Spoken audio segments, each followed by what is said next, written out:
Hey everyone, I'm Carolyn. Welcome back to another episode of As I See It.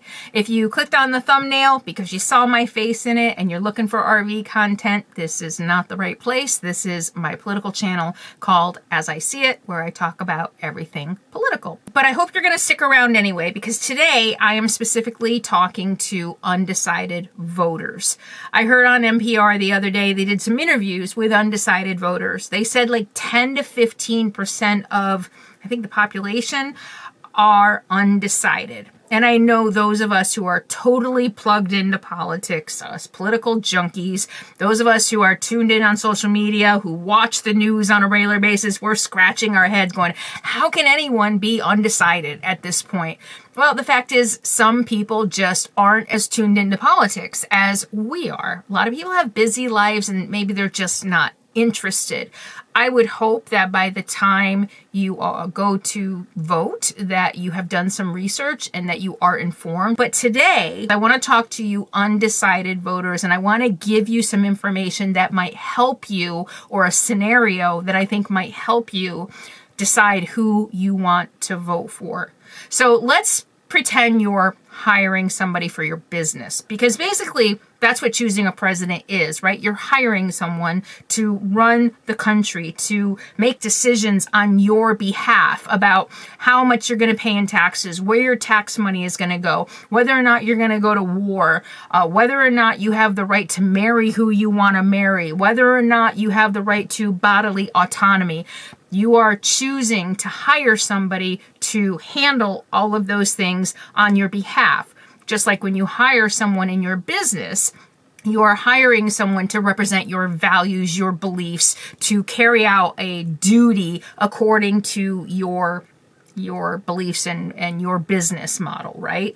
So choosing a president is not very different from hiring somebody. So let's say you are hiring your manager at McDonald's or Lowe's, or you're a CEO of a huge corporation. One of the things that you're going to do, no matter what position you hold, what company you hold, one of the things you're going to do when you are hiring someone, when you're hiring a burger flipper or a manager of your store or someone to run your company, you're going to check references, right? Right? Would we all agree that references are pretty important, right? That you've probably met with them already. You've looked at their resume, you've looked at their application, you're pretty interested, and the final step usually is, okay, let me call some references, because you want to know this person who's in front of you could be lying through their teeth, right? They could put anything on a resume, right? Anything. I mean, yeah, it's very verifiable, but the best way to tell if someone is really who they present to be is to check references. Can we agree on that? So let's talk about our candidates. Let's talk about if you were calling the references, or if you were calling people who used to work with each candidate, what would you discover? So I want to tell you exactly what you would discover. Number one, 40 out of 44 Trump cabinet members will not endorse him for president. 40 out of 44 people he handpicked to work for him in the government will not endorse him. Many say he's a danger. Many say he's completely unfit. He's psychologically not able, that he doesn't have the skills or the knowledge or the intelligence, that he was such a mess the first time, there's no way they would ever endorse him again. 40 out of 44 people that Trump hired will not endorse him. So imagine if you were hiring someone to work in your business and you called 44 people and 40 of them said, no way, I would never hire him. No way, I would never work with him again. Would you hire that person anyway? Next, not a single past president has endorsed Trump. Not a single past president. I think the only one living is Bush, who's a Republican, but he has not endorsed him. Kamala Harris, on the other hand, has gotten the endorsement of every living Democratic president, including Jimmy Carter, who's hoping to stick around long enough. So again, if you are hiring a manager of your company and managers kind of all know each other, and former managers of this company said, I absolutely would not hire him, would you hire him? Next, according to The Guardian, a dozen former White House lawyers who served Republican presidents from Ronald Reagan to George W. Bush backed Harris. They did not back Trump. They are breaking party lines. They are Republicans who have been Republicans their whole entire lives. And instead of backing Trump, they're backing Harris, warning that returning Trump to office would threaten American democracy and undermine the rule of law in our country. The letter appeals to all patriotic Republicans, former Republicans, conservative and center-right citizens, and independent voters to place love of country above party and ideology and vote for Harris. So imagine this candidate for your company, okay?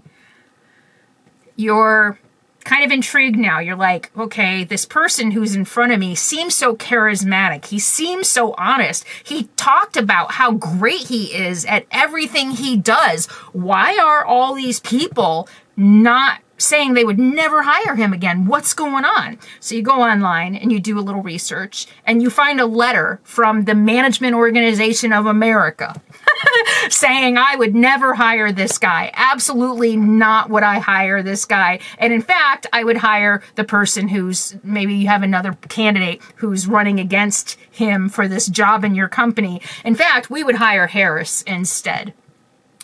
And it's not just, it's a letter of people who are supposed to be backing him, right? Republicans are supposed to be backing the Republican, but they're not.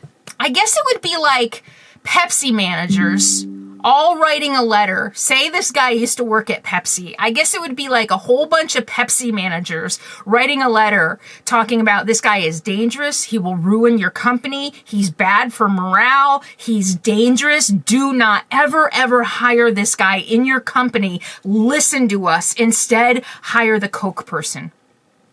That's pretty much what this endorsement by a dozen former White House lawyers who served with Republican presidents is saying to America. Do not hire this guy.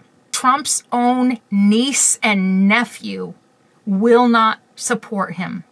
Mary Trump is all over the internet. She's been all over the internet for years. She is a psychiatrist or a therapist and has pointed out his mental health issues and has really put a spotlight on the family and what a mess it was and what a mess Donald Trump has been. So Donald Trump's own family members, those who aren't directly tied to him financially, like his kids and his wife, are not supporting him.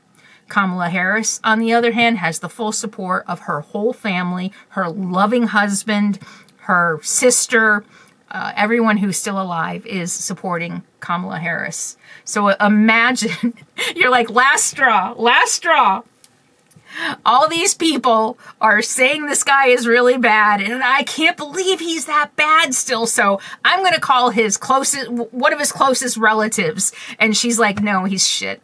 I wouldn't hire him.